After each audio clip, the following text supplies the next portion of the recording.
Welcome back to the deep dive. I want to start today by throwing a word at you that, usually brings up these very specific, very romanticized images. Basecamp. Basecamp, okay. Yeah, that evokes a lot. Everest, expeditions, high stakes, for sure. Right. But let's be honest about the reality of a base camp for a second, because in my experience, the romantic version, it involves sipping cocoa while looking at some peak. Mm-hmm.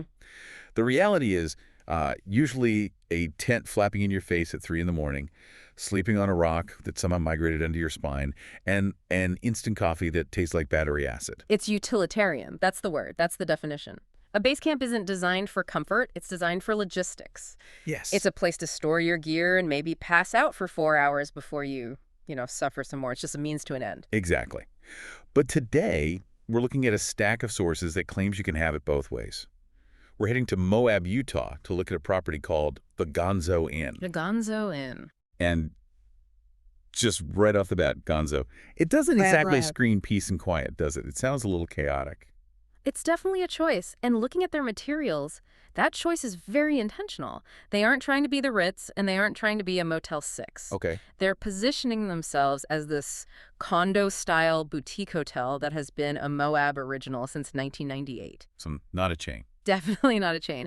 And the core mission we're unpacking today is how a hotel positions itself not just as a place to crash, but as an active partner in an adventure lifestyle. Right. They're trying to solve that tension between, I want to get dirty and climb rocks, and I want a memory foam mattress and a glass of wine. Which is a tension I feel very deeply.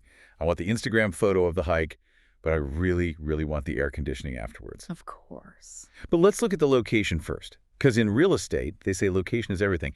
In Moab, looking at the map, isn't everything kind of near everything? Mm-hmm. It's a small town. See, that's a common misconception about Moab.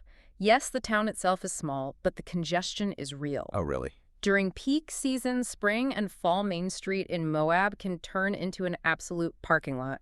So if you're staying on the outskirts and you want to get dinner, you might be sitting in gridlock for 20 minutes just to go 2 miles. Wow, I did not realize it got that bad. It gets intense. So looking at the Gonzo Inn source material, their location is actually a major strategic asset. They are 1 block off Main Street in downtown. So you're close, but not on it. Precisely. You are walking distance to the breweries, the shops, the pasta joints, but you aren't listening to 18-wheelers engine braking all night. That's a huge plus. And you don't have to drive to dinner. You park the car, and you're done for the night. Okay, that does sound a lot better. But what about the adventure part? Because if I'm in Moab, I'm not really there for the shops. You're for the rocks. I'm there for the rocks, exactly. Yeah, right. And this is where the geography gets interesting. They claim to be a 5-minute ride to the nearest trailheads, but zoom out a bit. They are 10 minutes from the entrance to Arches National Park. Okay, that's close. And about 45 minutes from the island in the Sky District of Canyonlands. 45 minutes? That feels like a haul. In Western terms, that's next door. I mean, you have to understand, the mighty 5 national parks, Zion, Bryce, Capitol Reef, Arches, Canyonlands, they're all really spread out. Sure. Moab is the hub for 2 of them, so being 45 minutes from Island in the Sky, which is that iconic high mesa viewpoint where you look down into the canyons, is actually very, very central. So they're positioning themselves as the launch pad. Exactly. The owner, Hussein Deniz, has this quote in the materials. "Welcome to the Gonzo Inn, where every stay is a journey. Embrace adventure, unwind in elegance." Okay. He talks about the Gonzo spirit being eclectic and unforgettable. It's that whole idea of bridging the rugged outdoors with boutique luxury. Eclectic is a word that can do a lot of heavy lifting, though. Sometimes eclectic just means we have mismatched furniture. That's true. In this case, I think it refers to the Southwest influences with retro flair. It's meant to feel vibrant, not, corporate beige. Got it. But let's talk about that launch pad concept again, because it's one thing to say we are near the parks, and it's another thing to actually help me experience them. Yeah, that's what I wanted to ask. Because usually a hotel concierge just, hands you a brochure rack and says, good luck. This seems different. They have what they call Gonzo Inn Adventure Partners. Which sounds a little like marketing speak for people we have coupons for. It is, to an extent. But look at who the partners are. They've curated a specific list, and if you book through the hotel, you generally get a 10% discount. But the value isn't just the 10%, it's the vetting. Okay, so who made the cut? Well, let's say you want to get off the pavement. They partner with Canyonlands Jeep Adventures. They do 4x4 rentals. If you want to drive the White Rim Road, these are the guys you talk to. And if I don't want to drive, if I want someone else to do the work. Then you look at the Moab Adventure Center, or MMAC. The sources note they've been a Best of State winner for 10 years running. 10 years, wow. They are the volume players rafting, off-road tours, stand-up paddleboarding. I saw hot air ballooning on their list. Yeah. That feels like a serious bucket list item. Floating over red rock arches at sunrise. Absolutely. But if you want to get even higher, there's HeliX, The helicopter operator. the only dedicated helicopter operator in Moab. And then for the extreme end of the spectrum, Skydive Moab, the source mentions their staff includes world record holders. That's comforting. If I'm jumping out of a plane, I definitely want a record holder, not the new guy. I would agree. But the point is, the hotel is integrating itself into that ecosystem. They also partner with Moab Express, which is a shuttle from Canyonlands Field Airport. Why does that matter? Because it closes the loop, you land, the shuttle takes you to the Gonzo, you drop your bags, the Jeep rental is arranged. It removes the friction. You aren't spending your first 3 hours on Google Maps trying to figure out logistics. Okay, that makes sense for me if I'm traveling solo or, with my partner. But Moab is also a massive magnet for groups, isn't it? Huge. I feel like every time I see photos, it's a family reunion or some corporate retreat where they force accountants to go rafting. It is a huge market. Team building, weddings, reunions.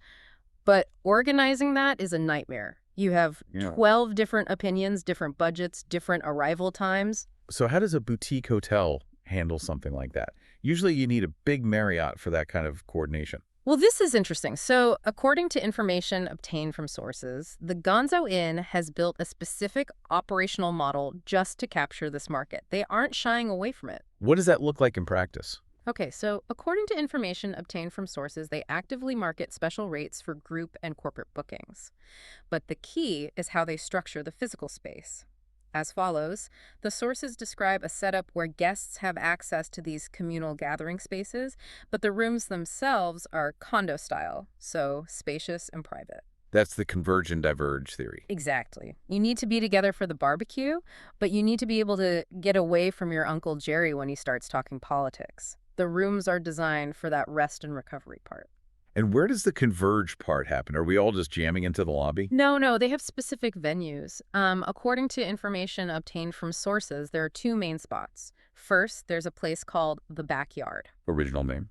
Simple but effective. It's described as a private, tree-lined creekside lawn, and that creekside detail is vital. Right. In the desert, water and shade are the ultimate luxuries. The sources suggest it's perfect for, barefoot dinner receptions or picnic luncheons. It sounds nice. Yeah. A bit cooler than the Red Rocks. And then, as follows, they have the private outdoor lounge. This is more for the evening crowd. You've got fire pits, comfortable furniture. It's where you have that post-hike beer. Okay. And the staff supports the logistics catering, rental coordination. They act as the fixers for the group leader. Which, if you've ever been the one organizing a family reunion, is priceless. Oh, absolutely. Okay, let's pivot back to the individual traveler.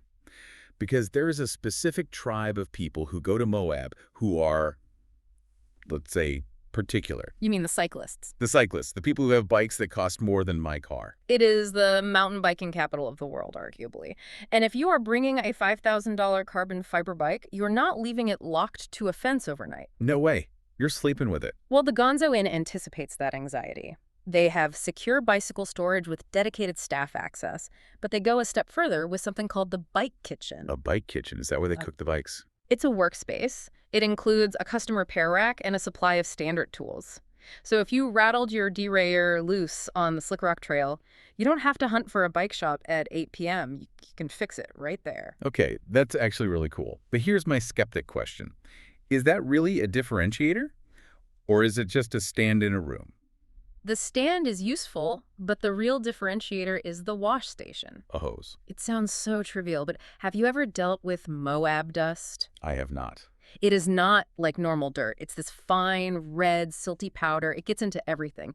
Chains, gears, suspension seals. It is incredibly abrasive. Oh. If you leave that on your bike overnight, you are asking for mechanical trouble. And if you try to bring a dusty bike into a hotel room, you're destroying the room. So the wash station is actually gear preservation. Exactly. Being able to thoroughly rinse your bike and your shoes and your legs before you transition to relaxation mode is a huge utility. And the sources say they have immediate access to trails mere steps from our back door. So for a cyclist, the workflow is seamless. Totally seamless. What about the workflow for someone driving an EV? That's the new anxiety. Range anxiety in the desert. Covered. Free parking for guests includes EV charging stations. That's getting to be standard, but still good to verify. Now, I found one detail in the sources that I thought was actually brilliant, specifically for that learner type who tries to cram everything into one trip. Luggage storage. Right. Most hotels hold your bags for a few hours after checkout. This is different. This is overnight storage. Explain that. Okay, so let's say you book the Gonzo for 3 nights, but in the middle, you want to do a 2-day river rafting trip on the Colorado, or you want to camp in the backcountry for a night. Right. Usually you'd have to haul all your suitcases with you or leave them in your car at a trailhead where they might get stolen or melt. Good point. The Gonzo Inn allows you to store your luggage for free while you are out on that multi-day excursion. That is smart. It acknowledges that the hotel isn't the only place you're sleeping. It positions the hotel as the base camp. You come back to it. It supports the adventure rather than getting in the way of it. And when you do come back, probably sunburnt, dehydrated, and covered in that red dust, what's the recovery situation? They have a heated saltwater pool open March through November and a hot tub that's open year-round. Saltwater is a key detail there. Much gentler on the skin than chlorine, especially if you've got windburn or sunburn. Okay, let's go inside. We've watched the bike, we stored the bags. Now I just want to sleep. You mentioned condo-style earlier. Does that just mean it has a kitchenette? It means the footprint is different. These aren't just bedrooms with a bathroom attached. They're more like living spaces. But looking at the desert chic description, eye-catching colors, hand-selected materials, it's the functional amenities that caught my eye. Like what? Blackout curtains. Yes, the unsung hero of hotel rooms. Absolutely. If you are getting up at 4:30 a.m. to catch the sunrise at Mesa Arch, which you should do, or if you just hiked 15 miles in the sun, sleep quality is paramount. They emphasize blackout curtains and memory foam sofa sleepers. And the kitchenettes. Standard, wet bar, microwave, fridge, Keurig. It allows you to make your own oatmeal in the morning or store your leftovers. Again, reducing friction. You don't have to eat out for every single meal. Now, if I want to ball out, if I want the Gonzo experience turned up to 11, what am I booking? You're looking at the suites. The Creekside suites have a fireplace and a view of the creek. The Rim Vista suites add a large jetted bathtub. Jetted tub, there it is, the ultimate recovery tool. But the top tier is the Moab luxury suite. 2 bedrooms, 2 patios, dual vanities, jetted tub. It sleeps 6. That sounds like the spot for the family reunion VIPs. It is, but there is one crucial catch we need to mention. The Gonzo Inn is generally pet-friendly. They love dogs. Okay, that's good to know. Except in the Moab luxury suite. If you book the big suite, the dog has to stay home. Every other room seems fine, but that one is a no-go zone for pets. Good to know. Yeah. Probably because of the hand-selected materials or something. Or just the wear and tear of a larger group. But it's a detail that could ruin a trip if you missed it. Definitely. So they get you there, they clean your bike, they put you in a jetted tub. How do they get you to come back? Loyalty programs are usually just a way to spam my inbox. This one is interesting because of how low the barrier is. It's called the Gonzo Club. And you don't have to apply. You are automatically a member after your first stay. So no card to carry. No card. And the tiers escalate based on nights stayed. After your first stay, you're bronze. That's 5% off future bookings. Okay, modest. Once you hit 15 nights, which if you do a week-long trip once a year, that takes you 2 years, you're silver. That's 10% off.